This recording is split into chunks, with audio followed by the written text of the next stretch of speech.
എല്ലാ വിദ്യാർത്ഥികൾക്കും പുതിയ വീഡിയോയിലേക്ക് സ്വാഗതം. ഈ വർഷത്തെ +1 സ്പോട്ട് അഡ്മിഷൻ്റെ രജിസ്ട്രേഷൻ ഇന്ന് ആരംഭിക്കുകയാണ്. ഇന്ന് ഉച്ചയ്ക്ക് 2 മണിയോടെ ആരംഭിക്കുമെന്നാണ് HSCAPൽ നിന്നും നമുക്കറിയാൻ സാധിച്ച വിവരങ്ങൾ. അതായത് +1 ട്രാൻസ്ഫർ അലോട്ട്മെൻറ്റിൻ്റെ എന്താണ് +1 ട്രാൻസ്ഫർ അലോട്ട്മെൻറ്റിൻ്റെ എന്താണ് അഡ്മിഷൻ്റെ സർക്കുലറിൽ എന്ത് ചെയ്യുന്നുണ്ട്, സ്പോട്ട് അഡ്മിഷനെക്കുറിച്ച് പറയുന്നത് ഇങ്ങനെയാണ്.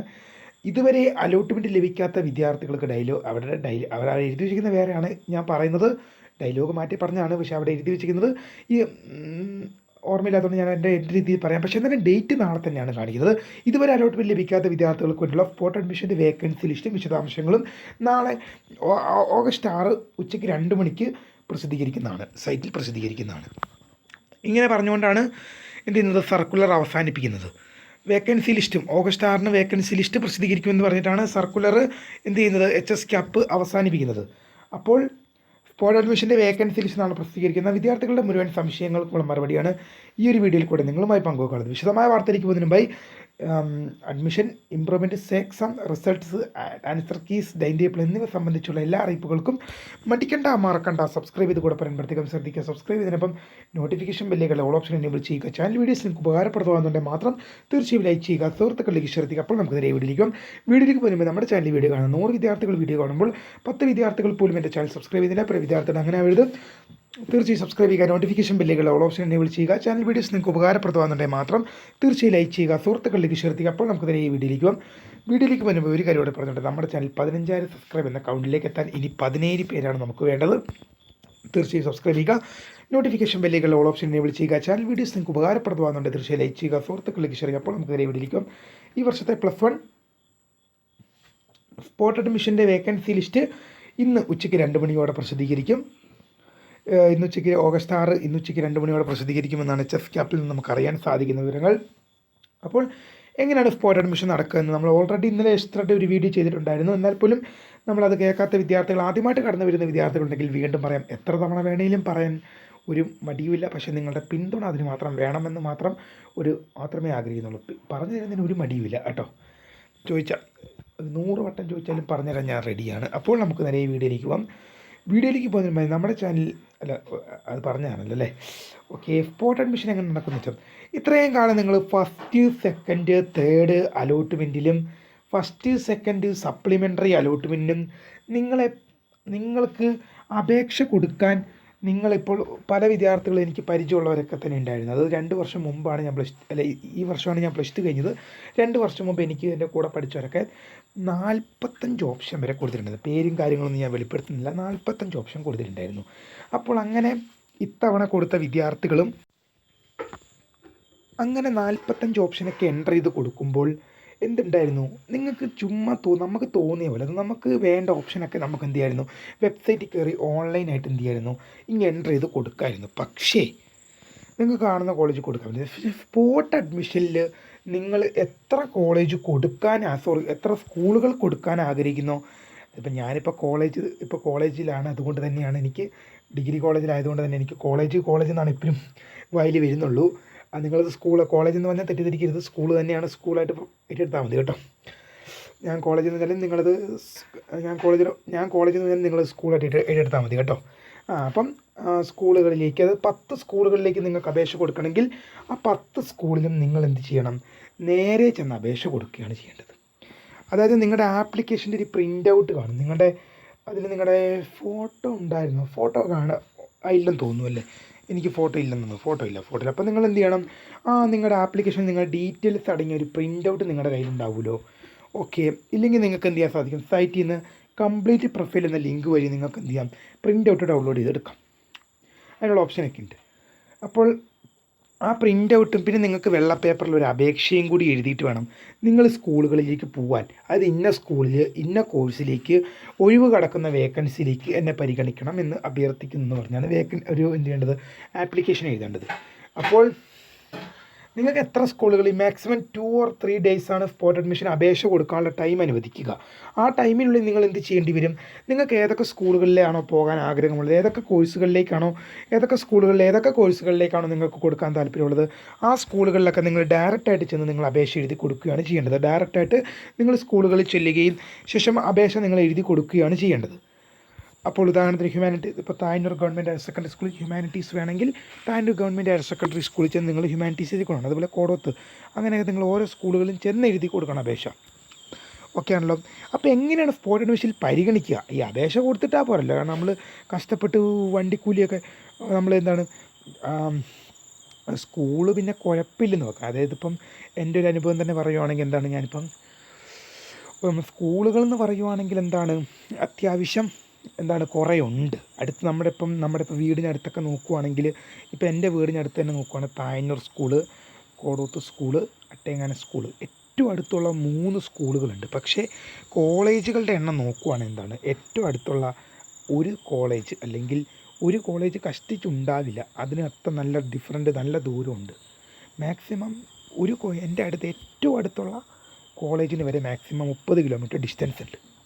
പക്ഷേ സ്കൂളെന്ന് പറഞ്ഞാൽ അത്രയും ഡിസ്റ്റൻസ് നിങ്ങൾക്ക് ഉണ്ടാവില്ല. മാക്സിമം പോയി കഴിഞ്ഞാൽ ഒരു 10 കിലോമീറ്ററിലെ ഡിസ്റ്റൻസിലായിരിക്കും സ്കൂളുകളൊക്കെ നിങ്ങളുടെ ഭാഗത്ത് കൂടുതലുണ്ടാക്കുക. പക്ഷേ എൻ്റെ വീടിൻ്റെ അവിടുന്ന് കോളേജ് ഡിസ്റ്റൻസ് എന്ന് പറയുവാണെങ്കിൽ ഏറ്റവും അടുത്തുള്ള college distance 30 kilometre or 40 kilometre ഉണ്ട്, ഡിസ്റ്റൻസ് ഉണ്ട്. അത്രയും അപ്പുറത്താണുള്ളത്.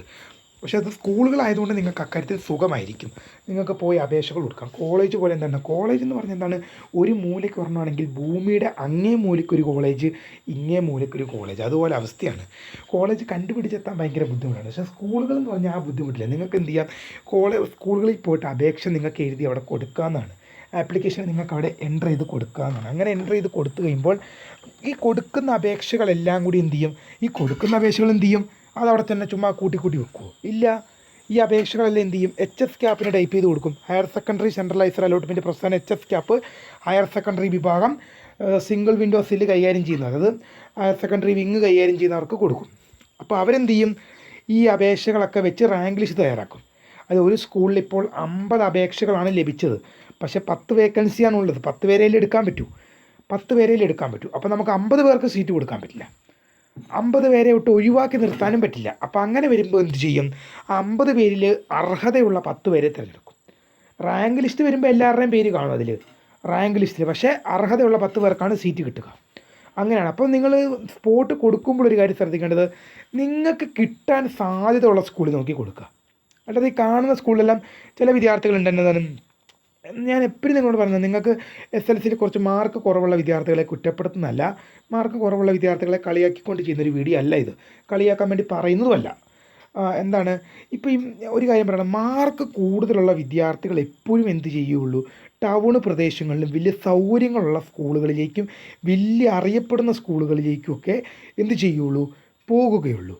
അപ്പോൾ അങ്ങനെ വരുമ്പോൾ എന്ത് ചെയ്യും, ഉദാഹരണത്തിന് ഇപ്പോൾ നിങ്ങളെ കഴിഞ്ഞും ഇപ്പം സ്പോട്ട് അഡ്മിഷൻ എന്ന് പറഞ്ഞാൽ ഇപ്പോൾ ഉദാഹരണത്തിന് ഇപ്പം നിനക്ക് കിട്ടാൻ പോകേണ്ട അഡ്മിഷൻ, നിന്നെ കഴിഞ്ഞും 1 മാർക്ക് അവന് കൂടുതലുണ്ടെങ്കിൽ പോലും നിനക്ക് കിട്ടേണ്ട സീറ്റ് എന്ത് ചെയ്യും. ഇപ്പോൾ ഒരു വിദ്യാർത്ഥിയുടെ കാര്യം പറഞ്ഞാൽ 2 വിദ്യാർത്ഥികളാണ്, 2 പേർക്കും 1 മാർക്ക് ഒരു മാർക്കിലാണ് ഡിഫറൻ്റ് എങ്കിൽ ആ 1 മാർക്ക് ഏറ്റവും കുറഞ്ഞവനാരാണോ അവന് ആ 1 മാർക്കിൻ്റെ പേരിൽ എന്ത് ചെയ്യും, അവന് ലഭിക്കേണ്ട സീറ്റ് നഷ്ടമായി പോകും. കാരണം എന്താണ്, 1 മാർക്ക് അവന് കുറവാണ്. അതുപോലെ തന്നെയാണ് ഈ വലിയ സ്കൂളുകളുടെ അവസ്ഥയും. ഈ വലിയ സ്കൂളുകളിലൊക്കെ എന്ത് ചെയ്യും, നല്ല സൗകര്യങ്ങളും നല്ല പോയി വരാനൊക്കെ നല്ല എളുപ്പമുള്ള സ്കൂളുകളിലേക്ക് എന്ത് ചെയ്യും, വലിയ മാർക്കുള്ള വിദ്യാർത്ഥികൾ കൊടുക്കും. അപ്പോൾ മാർക്കുള്ള വിദ്യാർത്ഥികൾ കൊടുക്കുമ്പോൾ ഇല്ലാത്ത വിദ്യാർത്ഥികൾ എന്ത് ചെയ്യണം, മാർക്ക് കുറവുള്ള വിദ്യാർത്ഥികൾ അവിടെ പിന്തള്ളപ്പെട്ട് പോവുകയാണ് ചെയ്യുന്നത്. അതായത് വലിയ സ്കൂളുകൾ മാർക്ക് കൂടുതലുള്ള വിദ്യാർത്ഥികളുടെ അപേക്ഷ വരുമ്പോൾ അതപ്പോൾ സ്കൂളുകാർക്കൊന്നും ചെയ്യാൻ പറ്റില്ല. കാരണം എന്താണ്, മാർക്ക് കൂടുതലുള്ള വിദ്യാർത്ഥികൾ മുമ്പിൽ നിൽക്കുമ്പോൾ മാർക്ക് അനുസരിച്ചാണ് അഡ്മിഷൻ നടക്കുക. അപ്പം മാർക്ക് കുറവുള്ള വിദ്യാർത്ഥികൾക്ക് ഒരിക്കലും എന്ത് ചെയ്യാൻ പറ്റില്ല, സീറ്റ് കൊടുക്കാൻ പറ്റില്ല. അപ്പം നിങ്ങൾ എന്ത് ചെയ്യുക, കുറച്ച് ഉൾമേഖലയിലേക്കുള്ള സ്കൂളുകളൊക്കെ കൊടുക്കാൻ നോക്കുക. അതിന് കാരണം എന്ന് പറയുന്നത്, ഉൾമേഖലയിലേക്കുള്ള സ്കൂളുകൾ എന്ന് പറഞ്ഞാൽ വലിയ പഠിക്കുന്നവർക്ക് ഫുൾ A+, 5, 6 A+ ഉള്ളവർക്കറിയാം എനിക്ക് എൻ്റെ മാർക്ക് വലിയ ലെവലാണ്, എനിക്ക് നല്ല മാർക്കുണ്ട്, അതുകൊണ്ട് എനിക്ക് എന്ത് ചെയ്യും, ഞാൻ വിചാരിക്കുന്നിടത്ത് കിട്ടും. അതുകൊണ്ട് അവരെന്ത് ചെയ്യും, ഈ അധികം ഉൾമേഖലയിലേക്കുള്ള സ്കൂളുകൾ കൊടുക്കുകയില്ല. പക്ഷേ ഈ മാർക്ക് കുറവുള്ള വിദ്യാർത്ഥികൾ കൂടുതൽ ഉൾമേഖലയിലുള്ള സ്കൂളുകളിൽ കൊടുത്താൽ നിങ്ങൾക്ക് അവിടെ കിട്ടാൻ സാധ്യത കൂടുതലാണ്. കാരണം മാർക്കുള്ള വിദ്യാർത്ഥി പറയും, കാരണം എനിക്ക് അങ്ങനെ വലിയ ദൂരെ പോയി കഷ്ടപ്പെട്ട് പഠിക്കേണ്ട ആവശ്യമില്ല, എനിക്ക് അതിന് മാത്രം മാർക്കുണ്ട്. അപ്പോൾ അവരെന്ത് ചെയ്യും, നല്ല സുഖ സൗകര്യങ്ങൾ നോക്കി പോകും. അത് കാരണം അവരതിന് വേണ്ടിയാണല്ലോ കഷ്ടപ്പെട്ട് മാറുന്നത്. അത് +1ഉം +2ഉം വലിയ കഷ്ടപ്പാടും ബുദ്ധിമുട്ടും ഇല്ലാതെ ഒന്നെങ്കിൽ പഠിച്ച സ്കൂളിൽ, അല്ലെങ്കിൽ എൻ്റെ വീടിനടുത്തുള്ള സ്കൂളിൽ, എനിക്ക് പോയി വരാൻ സൗകര്യമുള്ള സ്കൂളിൽ കിട്ടണമെന്ന് ആത്മാർത്ഥമായി കഷ്ടപ്പെട്ട് പഠിച്ചു. പക്ഷെ നിങ്ങൾക്ക് മാർക്ക് കുറവുള്ള വിദ്യാർത്ഥികളെ വെച്ച് നോക്കുമ്പോൾ അവരെ കുറ്റപ്പെടുത്തുന്നതല്ല, നിങ്ങൾക്ക് അവരോട് മുട്ടി നിൽക്കാൻ പറ്റില്ല. ഇപ്പം ഉദാഹരണത്തിന് 10 A+ ഉള്ളൊരു വിദ്യാർത്ഥിയുമായിട്ട് മുട്ടി നിൽക്കാൻ ഒരിക്കലും ഒരു A+ ഉള്ള വിദ്യാർത്ഥിക്ക് പറ്റിയല്ല. അപ്പോൾ അങ്ങനെ വരുമ്പോൾ 2 അപേക്ഷകൾ വന്നു. ഒരു വിദ്യാർത്ഥിക്ക് 2 A+, ഒരു വിദ്യാർത്ഥിക്ക് ഒരു വിദ്യാർത്ഥിക്ക് 10 A+, ഒരു വിദ്യാർത്ഥിക്ക് 5 A+. മുൻതൂക്കം ആർക്കായിരിക്കും? 10 A+ ഉള്ള വിദ്യാർത്ഥിക്ക് തന്നെയാണ്. പക്ഷേ അതേസമയം നിങ്ങൾ ഉൾമേഖലയിലേക്കുള്ള സ്കൂളുകളിലേക്കൊന്ന് കൊടുത്തു നോക്കൂ, ചിലപ്പോൾ നിങ്ങൾക്ക് നേരത്തെ കിട്ടിപ്പോയി. ഇതുവരെ അലോട്ട്മെൻറ്റ് സ്പോട്ട് അഡ്മിഷന് വേണ്ടി വെയിറ്റ് ചെയ്യുന്ന ഒരുപാട് വിദ്യാർത്ഥികളുണ്ടെന്ന് എനിക്കറിയാം. പക്ഷേ നിങ്ങൾ ചിലപ്പോൾ ഉൾമേഖലയിലൊക്കെയുള്ള സ്കൂളുകൾ കൊടുത്തിട്ടുണ്ടായില്ല. അങ്ങനെ ഉൾമേഖലയിലേക്കുള്ള സ്കൂളുകൾ കൊടുത്തിട്ടുണ്ടായിരുന്നു, നിങ്ങൾക്ക് ചിലപ്പോൾ നേരത്തെ അലോട്ട്മെൻറ്റ് കിട്ടിപ്പോയിട്ട് നിങ്ങൾക്ക് സ്പോട്ട് അഡ്മിഷന് വേണ്ടി വെയിറ്റ് ചെയ്യേണ്ടി വരില്ലായിരുന്നു. കാരണം ചിലപ്പോൾ ഉൾമേഖലയിലുള്ള സ്കൂളുകളിൽ ചിലപ്പോൾ നിങ്ങളൊന്ന് അന്വേഷിച്ച് നോക്കിയാൽ ചിലപ്പോൾ നിങ്ങൾ മനസ്സിലാവും. നിങ്ങൾക്ക് HS CAPൻ്റെ വെബ്സൈറ്റിൽ കയറി കഴിഞ്ഞാൽ സ്കൂൾ ലിസ്റ്റ് എന്ന് പറഞ്ഞാൽ അവിടെ HS CAPൻ്റെ വെബ്സൈറ്റിൽ കയറി കഴിഞ്ഞാൽ നിങ്ങൾക്ക് സൈഡിലായിട്ട് അവിടെ മെനു എന്നൊരു ഓപ്ഷൻ ഉണ്ട്. ഈ 3 വരെയുള്ളൊരു ഓപ്ഷൻ ഉണ്ട്. അതിൽ ക്ലിക്ക് ചെയ്ത് കഴിഞ്ഞാൽ നിങ്ങൾക്ക് സ്കൂൾ ലിസ്റ്റ് കിട്ടും. സ്കൂൾ ലിസ്റ്റ് എന്ന് പറഞ്ഞൊരു ഓപ്ഷൻ ഉണ്ട്. അതിൽ ക്ലിക്ക് ചെയ്ത് കഴിഞ്ഞാൽ നിങ്ങൾക്ക് എന്ത് ചെയ്യാൻ സാധിക്കും? നിങ്ങളുടെ ജില്ല ചോദിക്കും. ജില്ല ചോദിച്ച് കഴിയുമ്പോൾ ഞാനിപ്പോൾ കാസർഗോഡ് ജില്ലക്കാരനാണ്. അപ്പോൾ അങ്ങനെ ആകുമ്പോൾ കാസർഗോഡ് ജില്ല സെലക്ട് ചെയ്ത് കഴിയുമ്പം നിങ്ങൾ ഏത് ജില്ലയാണ് ആ ജില്ല സെലക്ട് ചെയ്തോളൂ. അങ്ങനെ സെലക്ട് ചെയ്ത് കഴിയുമ്പോൾ നിങ്ങൾക്ക് എന്ത് ചെയ്യും? തുറന്നു വരുന്ന പേജിൽ എന്ത് ചെയ്യും? നിങ്ങൾക്ക് കാസർഗോഡ് ജില്ലയിലെ മുഴുവൻ സ്കൂളുകൾ കിട്ടും. നിങ്ങൾ ഏത് ജില്ലയാണ് ആ ജില്ലയിലെ മുഴുവൻ സ്കൂളുകൾ നിങ്ങളുടെ മുമ്പിൽ തെളിഞ്ഞു വരും. അങ്ങനെ വരുമ്പോൾ നിങ്ങൾ ശ്രദ്ധിക്കേണ്ട ഒരു കാര്യം എന്ന് വെച്ചാൽ അതിൻ്റെ എല്ലാ അടിയിലും ആ സ്കൂളുകളുടെ ലാൻഡ് ഫോൺ നമ്പർ കാണും. 10 മണി ടു 5 മണി വരെ എന്തുണ്ടാവും? ഓഫീസ് ടൈമാണ്. അതിനിടയ്ക്ക് നിങ്ങൾക്ക് അവരെ വിളിക്കാമെന്നാണ്, കോൺടാക്റ്റ് ചെയ്യാമെന്നാണ്. ഓഫീസ് ടൈമാണ്. കാരണം ഒരു സർക്കാർ ഓഫീസിലെ ടൈം എന്ന് പറയുകയാണ് 10 മണി ടു 5 മണി വരെ. അപ്പോൾ നിങ്ങൾക്ക് ആ ലാൻഡ് ഫോൺ നമ്പർ 10 മണി ടു 5 മണി വരെ വർക്കിംഗ് ആണ്. നിങ്ങൾക്ക് വിളിച്ച് നിങ്ങളുടെ പേഴ്സൻറ്റേജ് ഒന്ന് പറഞ്ഞു നോക്കിക്കഴിഞ്ഞാൽ ചിലപ്പോൾ നിങ്ങൾ പേഴ്സൻറ്റേജ് പറഞ്ഞു കഴിയുമ്പോൾ ചിലപ്പോൾ അവർ നിങ്ങളോട് പറയാൻ പോകുന്ന മറുപടി എന്താണ്? നിനക്ക് നേരത്തെ ഇവിടെ നീ ഇതുവരെ കൊടുത്തിട്ടില്ലെന്നെങ്ങാനും പറയുന്നെങ്കിൽ നിനക്ക് നേരത്തെ ഇവിടെ കൊടുത്താൽ പോരായിരുന്നോ? നിന്നെ കഴിഞ്ഞ് മാർക്ക് കുറവുള്ളവൻ ഇവിടെ കയറിയിട്ടുണ്ടെന്ന്. കാരണം എന്താണ്? മാർക്ക് കൂടുതലുള്ള വിദ്യാർത്ഥികൾ എന്ത് ചെയ്യില്ല? ഉൾമേഖലാ സ്കൂളുകൾ അധികം കൊടുക്കില്ല. മാർക്ക് കുറവുള്ള വിദ്യാർത്ഥികളാണ് അങ്ങനെ പോകുന്നത്. അവർക്ക് മാർക്ക് കുറവുള്ള വിദ്യാർത്ഥികൾക്ക് മാർക്ക് കൂടുതലുള്ള വിദ്യാർത്ഥികൾക്ക് ഉറപ്പുണ്ട് എനിക്ക് സീറ്റ് കിട്ടും, എനിക്ക് എന്തായാലും സീറ്റ് കിട്ടും. പക്ഷേ മാർക്ക് കുറവുള്ള വിദ്യാർത്ഥികൾ എന്ത് ചെയ്യില്ല? ഉൾമേഖലയിലേക്കുള്ള സ്കൂൾ അവർ പേടിച്ചിട്ടാണ് കൊടുക്കുന്നത്. കാരണം എനിക്ക് വലിയ നല്ലതല്ല, സ്കൂൾ നല്ലതാണ്, മോശം എന്നല്ല പറയുന്നത്. പക്ഷേ എന്നാലും ടൗൺ ഏരിയയിലുള്ള സ്കൂളുകളാണ് ഞാൻ ഈ വലിയ സ്കൂൾ എന്ന് ഉദ്ദേശിക്കുന്നത്. അങ്ങനെയുള്ള സ്കൂളുകളിൽ എന്ത് ചെയ്യാത്തത്? അധികം കൊടുക്കാതെ ഉൾമേഖലയിലേക്ക് അന്വേഷിക്കും. കാരണം അവൻ എവിടെയെങ്കിലും കിട്ടിയാൽ മതിയേ ഉള്ളൂ. കാരണം മാർക്ക് കുറവുള്ള വിദ്യാർത്ഥിക്കറിയാം ഞാനിങ്ങനെ വില വീശിയിട്ട് കാര്യമില്ല. കാരണം ഇന്ന സ്കൂൾ തന്നെ എനിക്ക് വേണം, ഇന്ന സ്കൂളിൽ പഠിക്കണം എന്ന് പറഞ്ഞ് വില വീശിയിട്ട് കാര്യമില്ല. കാരണം വില വീശണം എന്ത് വേണം? നമ്മുടെ കയ്യിൽ അതിന് വേണം എന്ത് വേണം? ഇപ്പം നമ്മളിപ്പോൾ ഒരു കടയിൽ പോയിട്ട് നമുക്ക് പൈസ കൊടുത്തൊരു സാധനം മേടിക്കണമെങ്കിൽ എനിക്ക് ആ സാധനം മേടിക്കാനുള്ള പണം ഉണ്ടെങ്കിൽ, അല്ലെങ്കിൽ ഒരാളുടെ കയ്യിൽ ഇപ്പം കടയിൽ പോയി ഒരു 500 രൂപയുടെ അല്ലെങ്കിൽ ഒരു 1500 രൂപയുടെ ഉടുപ്പ് മേടിച്ചു. ഒരു 1500 രൂപയുടെ ഉടുപ്പ് മേടിക്കണം. പക്ഷേ അവൻ്റെ കയ്യിൽ 1000 രൂപയേ ഉള്ളൂ. അവൻ പറഞ്ഞു എനിക്ക് ഉടുപ്പ് വേണം, എൻ്റെ 1000 രൂപയേ ഉള്ളൂ എന്ന് പറഞ്ഞ് അവൻ ആ കടയിൽ കിടന്ന് ബലം പിടിച്ച് അവൻ ആ ഉടുപ്പ് കിട്ടുമോ? ഇല്ല. കാരണം ആ ഉടുപ്പിൻ്റെ വില 1500 അതുപോലെ തന്നെ അവനറിയാം ബലം പിടിച്ചിട്ട് കാര്യമില്ല, എന്ത് ചെയ്യുള്ളൂ? കഷ്ടപ്പെട്ടേ രക്ഷയുള്ളെന്ന്. അപ്പോൾ അവനെന്ത് ചെയ്യും? ഉൾമേഖലയിലേക്കുള്ള സ്കൂളുകൾ കൊടുത്തു കഴിയുമ്പോൾ അവനെന്ത് ചെയ്യും? പെട്ടെന്ന് അലോട്ട്മെൻറ്റ് കിട്ടുകയും ചെയ്യും. ഇങ്ങനെയാണ് സ്പോട്ട് അഡ്മിഷൻ അങ്ങനെയാണ്. അപ്പോൾ നിങ്ങൾക്ക് എന്ത് ചെയ്യും? സ്പോട്ട് അഡ്മിഷൻ നടക്കുന്നത് എങ്ങനെയാണെന്ന് വെച്ചാൽ നിങ്ങൾ എന്ത് ചെയ്യും? ഈ റാങ്ക് ലിസ്റ്റ് തയ്യാറാക്കി HS CAPൻ്റെ സൈഡിൽ നിങ്ങൾക്ക് റാങ്ക് ലിസ്റ്റ് പ്രസിദ്ധീകരിക്കും. അങ്ങനെ റാങ്ക് ലിസ്റ്റ് പ്രസിദ്ധീകരിച്ച് ചെയ്യുമ്പോൾ നിങ്ങൾക്ക് കിട്ടാൻ സാധ്യതയുണ്ടെങ്കിൽ നിങ്ങൾ ആപ്ലിക്കേഷൻ കൊടുക്കുമ്പോൾ, അപേക്ഷ കൊടുക്കുമ്പോൾ നിങ്ങളുടെ മൊബൈൽ നമ്പർ അവർ എൻ്റർ ചെയ്ത് മേടിക്കും. ആ മൊബൈൽ നമ്പറിലേക്ക് എന്ത് ചെയ്യും? മൊബൈൽ നമ്പറിലേക്ക് നിങ്ങളെ അവരെ കോൺടാക്റ്റ് ചെയ്യും. അപ്പം നിങ്ങളൊരു കാര്യം ശ്രദ്ധിക്കേണ്ടത് എന്താണ്? അവർ നിങ്ങളെ ഇങ്ങോട്ട് കോൺടാക്റ്റ് ചെയ്തില്ലെങ്കിലും നിങ്ങൾ അങ്ങോട്ട് കോൺടാക്റ്റ് ചെയ്യുന്നതായിരിക്കും ഏറ്റവും നല്ലത്. കാരണം എന്ന് വെച്ചാൽ ആവശ്യം ഒരിക്കലും അവരുടെയല്ല. അത് ഞാൻ എപ്പോഴും നിങ്ങളോട് പറയുന്നതാണ്. അവർ നിങ്ങളെ ഇങ്ങോട്ട് കോൺടാക്റ്റ് ചെയ്യുകയോ ചെയ്യാതിരിക്കുകയോ ചെയ്തോട്ടെ, അവർ നിങ്ങളെ ഇങ്ങോട്ട് കോൺടാക്റ്റ് ചെയ്യും. പക്ഷേ എന്നാലും നിങ്ങൾ എന്ത് ചെയ്യണം? അങ്ങോട്ട് നിങ്ങളുടെ കടമ എന്ന രീതിയിൽ കോൺടാക്റ്റ് ചെയ്യണം. കാരണം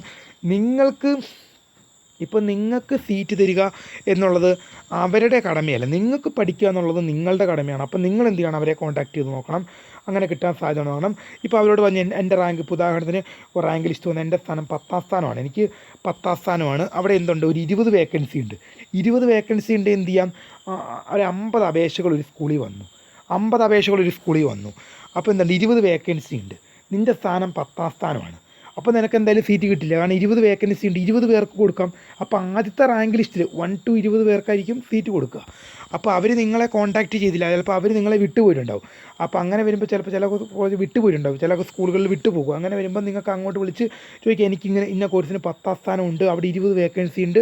അപ്പോൾ അവർ പറയും, അപ്പോൾ അവർ നിങ്ങളുടെ അപേക്ഷ എടുത്ത് നോക്കും. പറഞ്ഞ പോലെ ശരിയാണല്ലോ, എടാ നിനക്ക് 10ാം സ്ഥാനം ഉണ്ട്, അല്ലെങ്കിൽ നീ നാളെ മറ്റേ ഡോക്യുമെൻറ്റ്സ് ഒക്കെ ഒന്ന് അഡ്മിഷൻ എടുത്തോ, അങ്ങനെ ആയിരിക്കും പറയാൻ പോകുന്നത്.